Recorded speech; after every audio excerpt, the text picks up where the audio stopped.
क्या कभी ऐसा हो सकता है कि सिर्फ एक परिवार दुनिया की टैलेंट के बारे में सोच को हमेशा के लिए बदल दे? आज हम बात करेंगे पोलगर बहनों की कहानी की।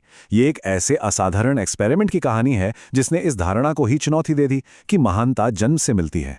चलिए इस अविश्वसनीय सफर में साथ चलते हैं। ये सिर्फ एक कहावत नहीं थी, ये एक मिशन था। लाज़लो पोलगर का यही विश्वास उनकी पूरी कहानी का आप कह सकते हैं सेंटर पॉइंट है। उन्होंने ये साबित करने का बेड़ा उठाया कि सही परवरिश और ट्रेनिंग से कोई भी बच्चा किसी भी फील्ड में जीनियस बन सकता है।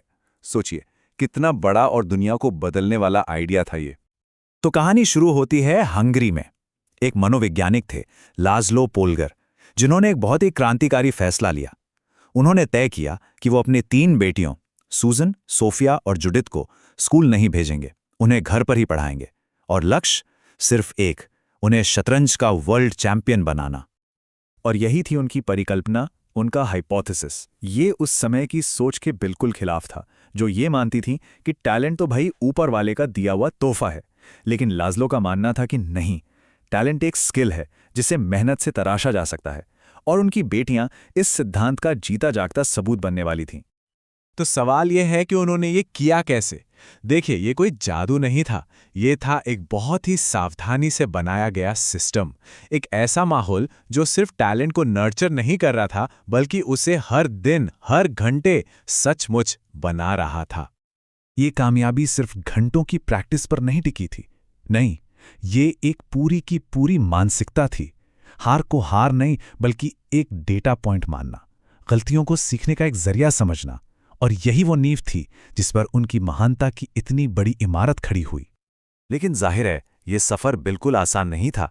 उन्हें हर तरफ से आलोचना, हर तरफ से शक का सामना करना पड़ा। सरकार से लेकर शतरंज की दुनिया के बड़े बड़े दिग्गजों तक हर कोई उनके तरीकों पर सवाल उठा रहा था। तो समझिए ये सिर्फ एक खेल नहीं था, ये एक वैचारिक लड़ाई थी। शतरंज की दुनिया में ये बात एकदम पत्थर की लकीर मानी जाती थी कि महिलाएं पुरुषों के बराबर खेल ही नहीं सकतीं।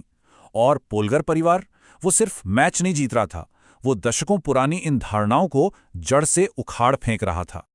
और फिर उनके नतीजे खुद बोलने लगे। एक एक करके तीनों बहनों ने उन सभी शंकाओं को गलत साबित कर दिया। उन्होंने शतरंज की दुनिया में ऐसा इतिहास रचा जो आज भी एक मिसाल है। सूजन ने रास्ता दिखाया, सोफिया ने अपनी कमाल की प्रतिभा का लोहा मनवाया, और फिर आई जुडिथ, जिन्होंने ये साबित कर दिया कि कोई सीमा होती ही नहीं है।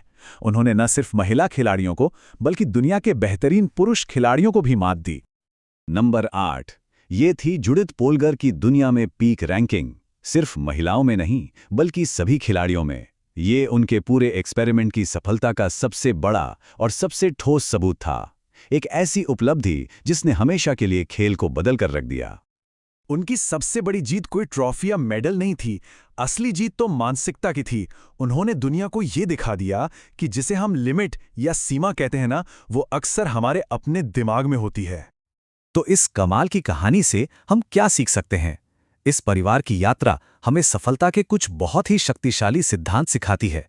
ऐसे सिद्धांत जिन्हें कोई भी अपनी जिंदगी में अपना सकता है। मतलब साफ है, टैलेंट कोई जादू नहीं, बल्कि स्मार्ट मेहनत का नतीजा है। एक सिस्टम हमेशा काम करता है, असफलता सीखने की प्रक्रिया का हिस्सा है, और सबसे जरूरी, एक मजबूत सपोर्ट सिस्टम के साथ कुछ भी हासिल किया जा सकता है। पोलगर बहनों की कहानी हमें यही सिखाती है कि सीमाएं अक्सर वो होती हैं जिन्हें या तो हम खुद पर थोपते हैं या फिर ये समाज हम पर थोप देता है। तो सोचने वाली बात यह है कि ऐसी कौन सी धारणा है, कौन सी लिमिट है जिसे चुनौती दी जा सकती है।